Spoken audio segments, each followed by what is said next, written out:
Good evening दोस्तों, स्वागत है आप सभी का एक बार फिर से आपके अपने YouTube चैनल ब्लेजर्स कॉन्सेप्ट में। दोस्तों आज के सेशन में हम लोग एक बार फिर से एसएससी जीडी के लिए प्रीवियस ईयर सेट देखने जा रहे हैं। 23/1/2023 को ये एग्जाम हुआ था। शिफ्ट 2 का क्वेश्चन है ये, और आज हम लोग सेट नंबर 26 जो है एसएससी जीडी के लिए देखने जा रहे हैं। ठीक है friends, SSC GD previous year series जो है अभी हम लोग डेली बेसिस पे एक सेट कवर कर रहे हैं। तो इस क्रम में आज हम लोग जो है देखिए सेट नंबर 26 इसका देखने जा रहे हैं। शुरू करते हैं आज का सेशन, लेकिन उससे पहले अगर आप लोग हमारे चैनल पर नए होंगे तो प्लीज़ इस चैनल को सब्सक्राइब कर लीजिएगा। ठीक है, तो फ्रेंड्स आज जो सेट लेके हैं इसमें देखिए इसमें 1 नंबर क्वेश्चन से लेके 20 नंबर तक का जो क्वेश्चन है वो रीजनिंग का क्वेश्चन है। तो आप लोग इसको खुद से सॉल्व कर लीजिएगा। पीडीएफ इसका हमारे टेलीग्राम चैनल पे अपलोड कर दिया जाएगा। और मेनली हम लोग जीके जीएस और हिंदी का जो क्वेश्चन है उसको देखेंगे। तो देखिए जीके जीएस का क्वेश्चन जो है क्वेश्चन नंबर 21 से शुरू हो रहा है। तो देखेंगे इसका पहला क्वेश्चन यहाँ पे क्या दिया गया है। क्वेश्चन नंबर फर्स्ट है इसमें कि मई और जून के महीनों में देश के उत्तरी भागों में चलने वाली तेज गर्म और शुष्क स्थानीय हवा को क्या कहा जाता है। चलने वाली तेज गर्म और शुष्क स्थानीय हवा को क्या कहा जाता है। तो इसे कहा जाता है लू। ठीक है, क्या कहा जाता है, इसे लू कहा जाता है। ऑप्शन नंबर जो 3 दिया गया है ये बिल्कुल सही है। अगला प्रश्न जो दिया गया है इसमें कह रहा है कि किसी विलगित परमाणु के नाभिक के केंद्र और बाह्यतम कोश में बीच की दूरी को क्या कहा जाता है। बीच की दूरी को क्या कहा जाता है, तो इसे परमाणु का आकार कहा जाता है। ठीक है, परमाणु की आकार, जिसका अर्थ होता है परमाणु की त्रिज्या। तो ऑप्शन नंबर जो 2 दिया है ये बिल्कुल सही हो जाएगा। और उसके बाद जो नेक्स्ट क्वेश्चन है इसमें कह रहा है कि शहरी जल संतुलन योजना में चिन्हित परियोजनाओं के आधार पर तैयार किया जाएगा।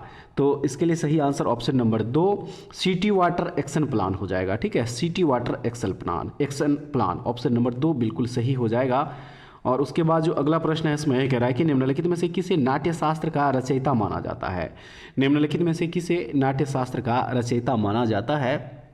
तो सही है इसका भारत को। ठीक है, किसे माना जाता है, भारत को माना जाता है। तो ऑप्शन नंबर जो 2 दिया है ये बिल्कुल सही आंसर हो जाएगा, भरत मुनि। ठीक है, नाट्यशास्त्र गायन और नाटक पर साहित्य का पहला भाग भरत मुनि के द्वारा जो है लगभग 500 ईसा पूर्व में लिखा गया था। ठीक है, ये भी याद रखिएगा। तो ऑप्शन नंबर 2 भरत इसका बिल्कुल सही आंसर हो जाएगा। और अगला प्रश्न है कि निम्नलिखित में से कौन नवंबर 2022 में भारत में गोपालगंज बिहार से विधानसभा के सदस्य बने। कौन बने थे, तो सही है ऑप्शन नंबर 2 कुसुम देवी। ठीक है, ऑप्शन नंबर 2 याद रखिएगा, सही हो जाएगा। और अगले प्रश्न में कह रहा है भारतीय संविधान का कौन सा अनुच्छेद राज्य की सरकार के कार्य का संचालन करता है। भारतीय संविधान का वह कौन सा अनुच्छेद है, तो वह अनुच्छेद है 166। ठीक है, भारतीय संविधान का अनुच्छेद 166 जो है किसी राज्य की सरकार के कामकाज के संचालन से संबंधित है। तो याद रखिएगा ऑप्शन नंबर 4 इसका सही आंसर हो जाएगा। और नेक्स्ट क्वेश्चन में कह रहा है घरेलू मुद्रा के संदर्भ में विदेशी मुद्रा की एक इकाई की कीमत क्या कहलाती है। घरेलू मुद्रा के संदर्भ में विदेशी मुद्रा की एक इकाई की कीमत क्या कहलाती है, तो सही है मौद्रिक विनिमय दर कहलाती है ये। ठीक है फ्रेंड्स, ऑप्शन नंबर 2 हो जाएगा बिल्कुल सही। चलिए अब जो अगला प्रश्न है इस प्रश्न को देखेंगे। प्रश्न नंबर 28 में दिया गया है कि वेम्पति चिन्ना सत्यम ने किस नृत्य शैली में अपनी पहचान बनाई।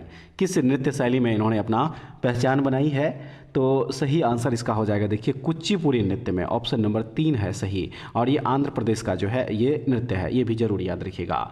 उसके बाद अगले प्रश्न में है कि किस देश का संविधान सबसे लंबा लिखा हुआ है। किस देश का संविधान सबसे लंबा लिखा हुआ संविधान है, तो वह है अपना देश भारत का। ऑप्शन नंबर 1 सही हो जाएगा। सबसे लंबा लिखित संविधान जो है अपना देश भारत का है। और वर्तमान में इसमें फ्रेंड्स 470 अनुच्छेद, 25 भाग और 12 अनुसूचियां हैं, ये भी याद रखिएगा। तो ऑप्शन नंबर 1 भारत जो है इसका सही हो जाएगा। और उसके बाद अगला प्रश्न है कह रहा है कि निम्नलिखित को सुमेलित करें।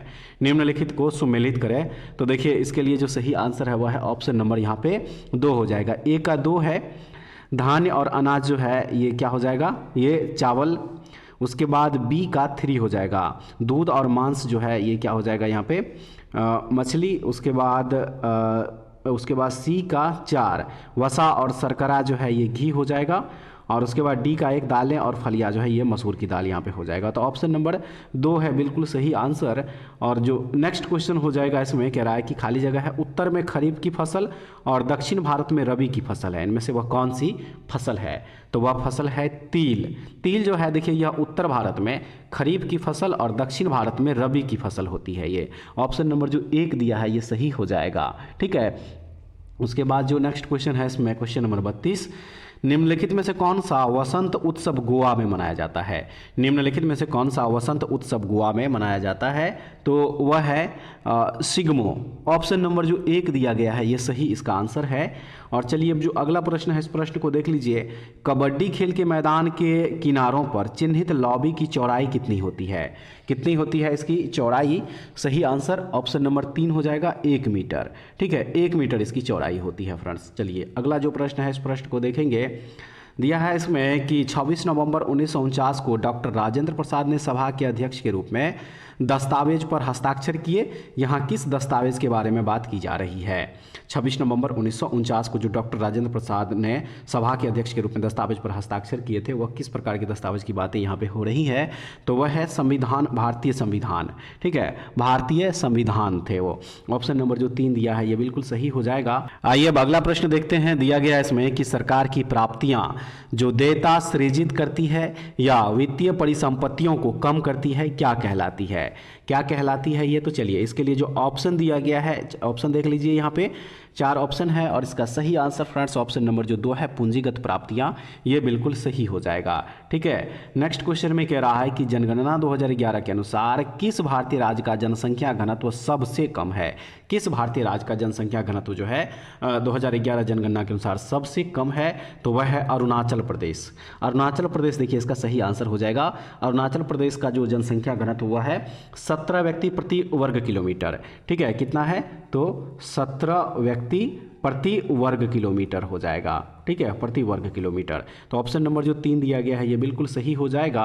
और नेक्स्ट क्वेश्चन देख लीजिए। किसने जून 2022 में महाराष्ट्र के नए मुख्यमंत्री के रूप में शपथ ली? तो राइट आंसर जो है इसका वह है एकनाथ संभाजी शिंदे। ऑप्शन नंबर 1 में बिल्कुल सही दिया गया है। अगला प्रश्न देख लीजिए फ्रेंड्स। दिया है इसमें कि भारतीय भारोत्तोलक सैखोम मीराबाई चानू ने 2021 में उस समय इतिहास रच दिया जब वे खाली जगह में रजत पदक जीतने वाली पहली भारतीय भारोत्तोलक बनी। तो इसके लिए सही आंसर हो जाएगा टोक्यो ओलंपिक। ठीक है, टोक्यो ओलंपिक में जो है रजत पदक जीतने वाली पहली भारतीय भारोत्तोलक बनी थी मीराबाई चानू 2021 ईस्वी में। तो ऑप्शन नंबर 1 जो है इसका सही हो जाएगा। अगला जो प्रश्न है इसमें कि विकास की प्रक्रिया के दौरान कोई देश अवसंरचनात्मक परिवर्तन से गुजरता है, निम्नलिखित में से कौन सा इस अवसंरचनात्मक परिवर्तन का एक संकेत है? तो वह संकेत है जीडीपी में कृषि का योगदान घटता है जब। ठीक है, ऑप्शन नंबर 2 याद रखिएगा इस क्वेश्चन का सही है। और नेक्स्ट जो क्वेश्चन हो जाएगा इसमें कह रहा है कि चरक को खाली जगह के जनक के रूप में जाना जाता है। चरक को के जनक के रूप में जाना जाता है। सही हो जाएगा इसका आयुर्वेद। चरक को जो है आयुर्वेद के जनक के रूप में जाना जाता है फ्रेंड्स। ऑप्शन नंबर 4 जो है इसका देखिए ये बिल्कुल सही हो जाएगा। ठीक है, उसके बाद जो है अब यहाँ से क्वेश्चन नंबर जो 41 दिखा है यहाँ से मैथ का क्वेश्चन शुरू हो रहा है। तो इसका मैंने पहले ही बता दिया कि इसका PDF जो हमारे टेलीग्राम चैनल पर अपलोड कर दिया जाएगा पूरे इस सेट का। तो फ्रेंड्स वहाँ से आप लोग डाउनलोड करके खुद से इसको सॉल्व कर लीजिएगा। ठीक है, देखेंगे क्वेश्चन नंबर हम लोग 61 से यहाँ से देखिए हिंदी का क्वेश्चन शुरू हुआ है। तो दिया है इसमें कि वह व्यक्ति जो काव्य अथवा कविता की रचना करता हो वाक्यांश के लिए सार्थक शब्द क्या है? इसके लिए सार्थक शब्द क्या हो जाएगा? सही आंसर इस क्वेश्चन का है ऑप्शन नंबर यहाँ पे 4 कवि। ठीक है, क्या हो जाएगा? वह व्यक्ति जो काव्य अथवा कविता की रचना करता है क्या कहलाता है? कवि कहलाता है। तो ऑप्शन नंबर जो 4 है ये बिल्कुल सही हो जाएगा।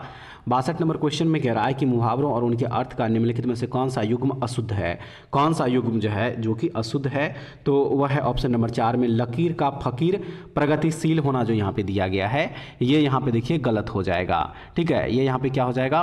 गलत हो जाएगा। लकीर का फकीर होना मुहावरे का अर्थ है पुरानी बातों पर चलना। ठीक है, तो इसलिए ये क्या हो जाएगा? यहाँ पे अशुद्ध हो जाएगा। और अगला जो प्रश्न है प्रश्न नंबर 63 में कह रहा है कि निम्न शब्दों में से उचित शब्द का प्रयोग करके दिए गए वाक्य के रिक्त स्थान का पूर्ति कीजिए। वाक्य है आपको क्या पता कि उसने मेरे साथ क्या खाली जगह है की। तो देखिए इसके लिए हो जाएगा ऑप्शन नंबर 4 में भलाई। आपको क्या पता कि उसने मेरे साथ क्या भलाई की। यहाँ पे क्या हो जाएगा? तो यहाँ पे हो जाएगा भलाई। ऑप्शन नंबर जो 4 है ये बिल्कुल सही हो जाएगा। नेक्स्ट क्वेश्चन में कह रहा है कि जल ही जीवन है।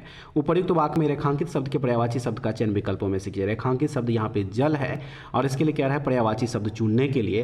तो इसका पर्यायवाची शब्द हो जाएगा पानी। जल का पर्यायवाची क्या होता है? पानी होता है। तो ऑप्शन नंबर 4 इसका सही आंसर है प्रश्न नंबर 65 में कह रहा है कि निम्नलिखित में से कौन सा एक कारक चिन्ह नहीं है। इनमें से कौन सा एक कारक चिन्ह नहीं है? तो देखिए जाना यहाँ पे जो लिखा गया है यह एक कारक चिन्ह नहीं है। ऑप्शन नंबर 2 है बिल्कुल सही। और चलिए अब जो अगला प्रश्न है इस प्रश्न को देख लीजिए। प्रश्न नंबर हो जाएगा 66। देखिए इस प्रश्न में कह रहा है कि भोजन बहुत सुंदर बना है, इस वाक्य में रेखांकित शब्द के स्थान पर उपयुक्त शब्द क्या होगा? रेखांकित शब्द है यहाँ पे सुंदर, इसके बदले में कह रहा है कि कौन सा उपयुक्त शब्द होगा? तो इसके लिए इसके स्थान पर उपयुक्त शब्द जो है वह है स्वादिष्ट। आइए अब अगला प्रश्न देखते हैं। प्रश्न नंबर यहाँ पे 77 नहीं बल्कि 67 हो जाएगा फ्रेंड्स, ठीक है 67 होगा। कह रहा है कि निम्नलिखित विकल्पों में से कौन सा एक निजवाचक सर्वनाम का वाक्य नहीं है? तो सही हो जाएगा इसका। देखिए आप कुछ पूछना चाहते हैं, ये इस क्वेश्चन का सही आंसर होगा। और अगले प्रश्न में कह रहा है कि निम्न में से कौन सा शब्द अर्जुन शब्द का पर्यायवाची शब्द है? निम्न में से कौन सा अर्जुन शब्द का पर्यायवाची शब्द होगा? तो देखिए ये सव्यसाची जो है ये अर्जुन शब्द का पर्यायवाची शब्द हो जाएगा फ्रेंड्स। ऑप्शन नंबर 2 में बिल्कुल सही आंसर दिया गया है। नेक्स्ट क्वेश्चन है जिसका कोई नाथ ना हो वाक्यांश के लिए सार्थक शब्द क्या होगा? जिसका कोई नाथ ना हो वाक्यांश के लिए सार्थक शब्द क्या होगा? तो इसके लिए सार्थक शब्द हो जाएगा अनाथ। ऑप्शन नंबर 3 में बिल्कुल सही दिया गया है। नेक्स्ट क्वेश्चन देख लीजिए। गुरु हथौड़े से वह प्रहार कर रहा था, उक्त वाक्य में प्रयुक्त गुरु के स्थान पर उसके विलोम शब्द का प्रयोग निम्न में से किस वाक्य में किया गया है? तो यह किया गया है देखिए लघु हथौड़े से वह प्रहार कर रहा था, ठीक है। ऑप्शन नंबर जो 2 है ये सही हो जाएगा। यहाँ पे लघु जो है देखिए इसका गुरु का क्या हो जाएगा? तो विलोम शब्द हो जाएगा। देखेंगे नेक्स्ट क्वेश्चन 71 नंबर जो दिया है इसमें कह रहा है कि निम्नलिखित वाक्य में से अशुद्धि पहचाने। वाक्य है तुम लोग कुत्ते की मौत मरोगे, तुम लोग कुत्ते की मौत मरोगे। इसमें अशुद्ध जो है क्या करना है, इसमें से शब्द छांटना है। तो हो जाएगा इसके लिए ऑप्शन नंबर 4 कुत्ते जो लिखा गया। ये देखिए कुत्ते नहीं, यहाँ पे क्या हो जाना चाहिए? कुत्ते होना चाहिए। कुत्ते जो है इस तरह से लिखा जाता है। तो ऑप्शन नंबर 4 है बिल्कुल सही। और अगला प्रश्न है कि सुयस अमेरिका गया होगा, उपयुक्त वाक्य को पूर्ण भूतकाल का प्रयोग करते हुए पुनः लिखिए। तो देखिए पूर्ण भूतकाल के लिए जो यहाँ पे हो जाएगा वो हो जाएगा सुयस अमेरिका गया था। ऑप्शन नंबर 2 में सही दिया गया है। देखेंगे नेक्स्ट क्वेश्चन, क्वेश्चन नंबर हो जाएगा 73 और दिया है इसमें कि निम्नलिखित वाक्यांश के लिए एक सार्थक शब्द क्या होगा? वाक्य है गज के समान गति से चलने वाली, इसके लिए एक सार्थक शब्द क्या होगा? तो सार्थक शब्द यहाँ पे हो जाएगा गजगामिनी। ऑप्शन नंबर 2, ठीक है। अगला प्रश्न में कह रहा है कि निम्नलिखित वाक्य के किस खंड में अशुद्धि है? वाक्य जो दिया गया है यहाँ पे कह रहा है कि आप अपनी कार को भी ले आना, आप अपनी कार को भी ले आना। इसमें अशुद्ध जो है पूछ रहा है कि कौन सा है? तो अशुद्ध हो जाएगा इसमें को भी, ठीक है। यहाँ पे को भी जो दिया गया है ये यहाँ पे क्या हो जाएगा? गलत हो जाएगा। आप अपनी कार को भी ले आना यहाँ गलत है। यहाँ पे को भी के जगह पे जो है यहाँ पे क्या हो जाएगा? में व्याकरण प्रयोग संबंधी त्रुटि है, ठीक है।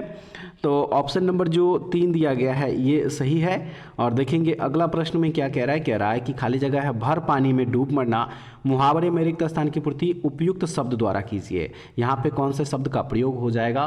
तो यहाँ पे होगा देखिए चुल्लू, ठीक है। चुल्लू भर पानी में डूब मरना। ऑप्शन नंबर 2 है सही।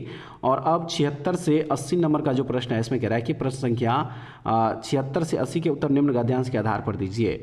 इस गद्यांश को जो है सबसे पहले आप लोग पूरा पढ़ लीजिएगा फ्रेंड्स, ठीक है। खाली जगह देखिए दिया गया है और उसके लिए देखिए 76 से जो शुरू हुआ है 4 ऑप्शन, इसका राइट आंसर ऑप्शन नंबर जो 3 है निरर्थक, ये हो जाएगा खाली जगह पे।